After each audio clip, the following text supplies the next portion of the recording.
الشيطان يعدكم الفقر. الشيطان يعدكم الفقر. السلام عليكم ورحمة الله وبركاته.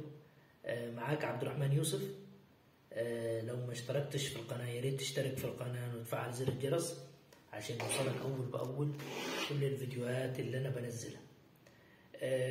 حابب تتكلم في إيه النهاردة؟ الشيطان يعدكم الفقر. الشيطان يعدكم الفقر.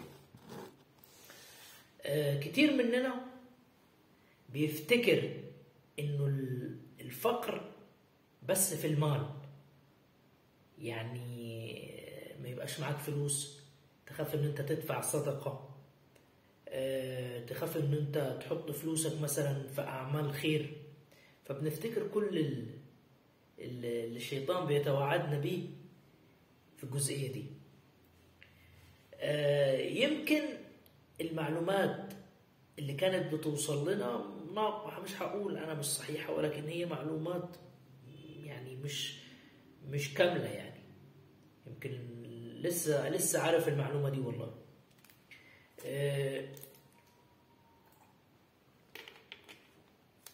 حتة الشيطان يعدكم الفقر، مش فقر الفلوس بس، فقر الصحة، فقر التفكير، فقر الخوف من بكرة، كله ده فقر. الوساويس اللي بتجي في دماغك انه بعد يوم هيحصل لك كذا، او بعد يوم هتطرد من الشغل. ما انا حتة الصوت دي انا بعتذر لكم بجد. انا عارف ناس كتيرة جدا بتشتكي من الاضاءة وبتشتكي من الصوت، بس ان شاء الله الشهر اللي جاي ده باذن الله كله هيتعدل يعني. في ناس بتخاف من بكرة، في ناس بتخاف من الغلا، في ناس بتخاف من ان هي لو اتجوزت وفتحت بيت مش هتعرف تفتح بيت. كل ده اللي بيحصل ده يا حبيبي من الآية الكريمة اللي بتقول الشيطان يعدكم الفقر. الشيطان عاوز أي ثغرة يدخل لك من خلالها. بيوعدك بالفقر، بيوعدك ان انت هتفشل، بيوعدك ان انت لو عملت محتوى محدش هيتفرج عليك، بيوعدك ان انت الفلوس اللي معاك دي هتخلص، بيوعدك ان انت بكره هتصاب بالجنون، بيوعدك ان بكره انت هتفشلي، بيوعدك ان انت بكره مش هتنجح في الانترفيو، بيوعدك ان بكره مش هتتجوزي ومش هتخلفي وا وا وا وا وا وا وا وا شغال. ولا لأقعدن لهم صراطك المستقيم. هو قال كده لربنا. ولذلك العلماء في تعريفهم لخواطر الشيطان وخواطر النفس قال لك انه الشيطان بيجي بكذا صورة. بمعنى اسرق، اعوذ بالله من الشيطان الرجيم، اذني، اعوذ بالله من الشيطان الرجيم، كل حرام، ارتشي، اشهد زور، بيجيك بكذا لون. ولكن النفس بتجي بلون واحد، اسرق، بس تفضل مصر عليك. ولذلك يقول لك العلماء يقول لك ازاي نعرف خواطر الشيطان وخواطر النفس. وناس بتقول لك ده في رمضان ده الشياطين بتسلل، ودي حقيقة على فكرة. ولكن انت نسيت حبيبي انه في حاجة اسمها نفس. المشاكل اللي بتحصل في رمضان، احنا كتير في مصر بنقول مشاكل بتكتر في رمضان، لانه النفس بتتحكم. النفس بتدخل في يعني انت دلوقتي ما فيش شياطين، صح؟ او كما يقولون يعني وفي نفس. طب ما هي النفس دي أشد من الشيطان. ولذلك ترويض النفس مش بالأمر السهل. ترويض النفس مش بالأمر السهل. الشيطان زي ما قال مولانا الشيخ الشعراوي، تبقى قاعد كده مثلا وتشوف واحد مثلا دخل من البلكون أو عايز يسرق، تقول امسك حرامي زي كده. لما هو بيوسوس ليه بتقول أعوذ بالله من الشيطان الرجيم، بينصرف. فلازم تعرف ان الشيطان مهمته كده، مش هيسيبك، وخصوصا انت لو ماشي مستقيم. ما هو قال لأقعدن لهم صراطك المستقيم، مش هسيب ولا واحد فيهم. طب واحد يسأل يقول لك والله ده بيعمل حاجات وحشة على فكرة وكده. والشيطان ما بيروحلوش. ليه؟ هو اصلا الشخص ده ربنا يهديه يعني ويهدينا. والفيديو ده مش جاي انظر على حد والله يا جماعه، هو اصلا عون للشيطان، هو جند لي بس هو مش واخد باله. هو جند للشيطان، ولذلك الشيطان مش عاوزه، لان هو بيعمل حاجات اصلا الشيطان ما قالوش عليه، هو سايبه كده. شفت انت لما يكون عندك واحد ويترقى كده وياخد رتبه، انت طبعا ما بترجعش، ما بتعدلش عليه، بتسيبه كده. ليه؟ خلاص هو ده جينيوس. لكن هو عاوز التاني اللي هو محيره ده، اللي دايما بيصلي، دايما بيصوم، دايما بغض بصر، دايما بيتعامل بالحسن، دايما بياكل حلال. هو عاوز ده، لذلك توعد ربنا لاقعدن لهم صراطك المستقيم. طيب في علاج؟ طبعا في علاج.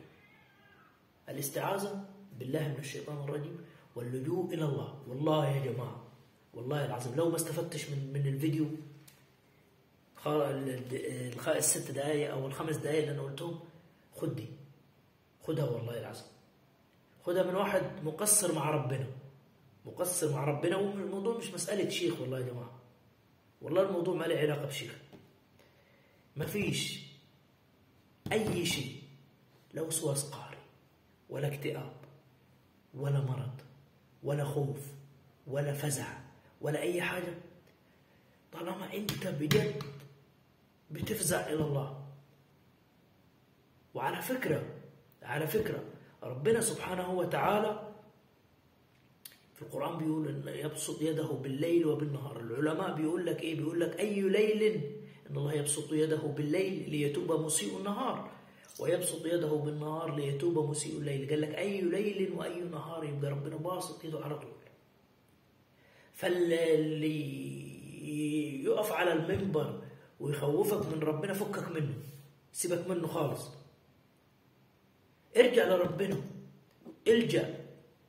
عارفين قصة كده حكاها الدكتور طارق السويدان، بقول لك سبحان الله، بقول لك اليهود ولا الكفار يعني زمان، يعني لما كان يحصل لهم مأزق ما بيقولوش يا عيسى، والله يا جماعة حاجة بتقشعر جسمي منه، بيقولوا يا الله.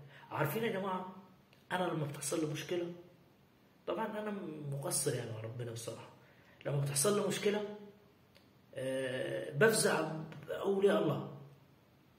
عمر الإنسان ما يكذب على نفسه. أي حد يقول لك يا رب يا رب يا رب اكرمني، يا رب نجيني، يا رب عاوز أنجح، يا رب ما أعرفش كذا، يا رب أنا مش قادر، يا رب. يا جماعة ما إحنا ملناش غيره سبحانه وتعالى. والله يا جماعة الفيديو ده أنا لا محضر ولا كاتب ولا عامل أي حاجة، أنا بس العنوان الشيطان يعدكم الفقر واستمريت. ما فيش أحلى من ربنا. وأنا حزين إن أنا يعني بتكلم في الجزئية دي، والله يعلم الله إن أنا مقصر يعني. بس الموضوع مش شيخ ولا إن أنت شيخ ولا إن أنا متدين ولا إن أنا يعني سبحان الله يعني. ربنا سبحانه وتعالى ربنا يعني مغطينا بستره. وعشان كده احنا بينا وبين بعض ان ربنا مش كاشف ستره علينا، عشان انت تحبني وانا احبك. الحمد لله الذي لم تكن للذنوب رائحة. حد الصالحين بيقول الحمد لله الذي لم تكن للذنوب رائحة. فعلا كانت بقت مشكلة كبيرة جدا. يا رب تكونوا استفدتوا من الفيديو، عشان بس الناس اللي هي بتخاف من حتة انه انا ابقى فقير في المال او في الصحة او في العقل او في التركيز. لا، انت مع الله. واذا كان الله معك فمن عليك. واعلم ان الامة لو اجتمعت على ان ينفعوك بشيء لن ينفعوك بشيء الا قد كتبه الله لك. قد كتبه الله لك. وأن يضروك بشيء لن ينفع إلا قد كتبه الله لك. جفت الأقلام ورفعت الصحف. مستحيل، والله مستحيل. لو كنتم على صعيد رجل واحد في الحديث ما زاد ذلك في ملكي شيء. ربنا غني عن الخلق، ولذلك ولذلك الحتة دي أختم بيها.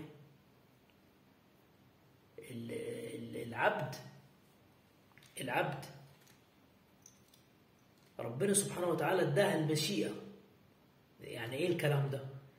يعني اداك فمن شاء فليؤمن ومن شاء فليكفر. وذلك ناس تقول لك والله القضاء والقدر. لا يا حبيبي، لا، انا وانت مخيرين. يعني انا مخير ما اعملش فيديو زي ده، ولذلك ربنا وما كان ربك بظلام للعبيد. يا جماعه ربنا، يا خبر ابيض، يعني بالله عليك، ربنا حاشا وكلا ان هو يعني يجيبك في الحياه وهو لا، هو ده شيء جميل جدا. ربنا عاوزك تجي ليه ايه؟ طائع برغبتك. وربنا مش قادر ينزل علينا براكين وزلازل وخلينا نخضع اليه سبحانه وتعالى. ربنا خالق ملائكه. لما راح الرسول صلى الله عليه وسلم ودخل بيت المعمور، لما قال يخش في 70,000 ملك، اللي بخش ما بيطلعش تاني الى يوم القيامه. انتوا بتقولوا ايه يا جماعه؟ فغنيا عن الخلق سبحانه وتعالى، بس احنا عايزين نروح له واحنا